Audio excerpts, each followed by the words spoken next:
आज ब्रिटिश सरकार के द्वारा ना दुनिया का सबसे हाईटेक प्रोजेक्ट जिसका नाम मर्डर प्रिडिक्शन दिया गया है, इस पर काम चल रहा है। इसमें क्या रहेगा कि कोई भी अपराधी खास करके हत्या करने जो जा रहा है ना, उसको हत्या करने के पहले ही उसे पहचान लिया जाएगा और उसे धर दबोचा जाएगा। और आप लोगों को मैं बता दूं, इसकी शुरुआत भारतीय मूल के ब्रिटिश सरकार के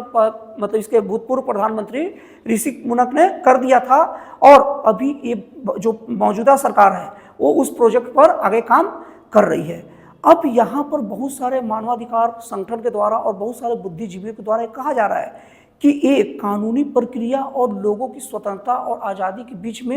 एक धुंधली रेखा खिंचा गई है। क्यों? क्योंकि कोई भी आदमी इतना टैलेंटेड तो नहीं है, इतना बड़ा ज्ञानी तो नहीं है कि किसी व्यक्ति को देखकर बोल दे कि हाँ भाई आप मर्डर करने जा रहे हो, आपको पकड़ लिया जाता है। कोई भी आयोग कमीशन ऐसा नहीं बना, कोई भी ऐसा ग्रुप नहीं बना जो पहले से ही देख के कंफर्म बता दे कि ये मर्डर है, मर्डर करेगा ही। जाहिर सी बात है, इसमें आप एआई और बहुत सारी मशीनों का यूज करोगे। अब किसी मशीन के अनुमान के आधार पर किसी भी व्यक्ति को इस आधार पर आप पकड़ लोगे कि आप भी मर्डर करने जा रहे हो, आपको नहीं पकड़ूंगा तो मर्डर कर देते, और चूंकि मर्डर का प्रयास कर रहे हो इसलिए आपको दंड दिया जाएगा। तो ये धुंधली ही सही, लेकिन भविष्य में होने वाली बहुत सारी चीज को लेकर एक खलबली और एक आशा दोनों पैदा करके रख दिया है। अब हम लोग ये देख लेते हैं कि जो मर्डर प्रिडिक्शन जो प्रोजेक्ट है, हाईटेक प्रोजेक्ट, ये काम कैसे करेगा। इसमें काम करने की प्रक्रिया ये माना गया है ना कि जो पहले के अपराधी हैं वो उनके अपराध करने का पैटर्न और उनकी हर चीज़ों पर ना एकदम पूरा एनालाइज किया जाएगा और इसे एआई के माध्यम से भी इसे जांचा परखा जाएगा। अब यहाँ पर सवाल ये उठता है कि मान लीजिए पहले बहुत सारे अपराधी हैं, अब बहुत सारे अपराधियों में सुधार भी होता है और ऐसा देखा गया है कि पहले जो बड़े बड़े अपराधी होते हैं अब सुधर के अच्छे सत्कर्मी बन गए, अच्छे काम करने लग गए हैं। तो अब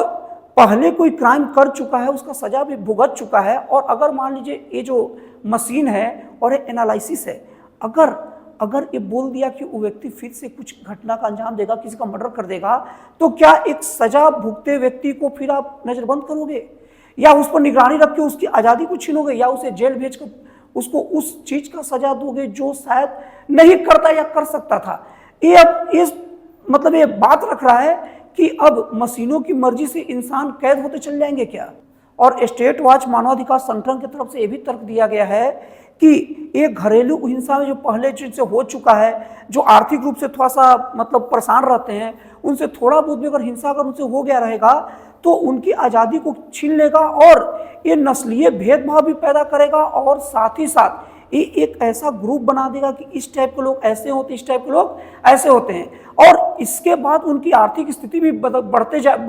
जाएगी और बदतर होती जाएगी। इस तरीके से एक आर्थिक विषमता का जन्म हो जाएगा और नस्लीय भेदभाव का नए युग का शुरुआत हो जाएगा। तो इसमें वो सब के सब लोग आ जाएंगे जो कभी ना कभी किसी न किसी रूप में पुलिस से मिले जुले हो, क्योंकि जब ये मशीन स्टडी करना शुरू करेगा तो सबको अपने चपेटे में लेगा। तो आप कमेंट करके बताइए कि आपको ये मर्डर प्रिडिक्शन जो प्रोजेक्ट है वो कैसा लगता है, हाईटेक लगता है या तानाशाही पूर्ण लगता है, कमेंट करके जरूर बताइएगा। तो दोस्तों फिर मिलते हैं अगले वीडियो में एक नए, एक जन कल्याणकारी और एक राष्ट्रवादी प्रेरित नए विचारों के साथ।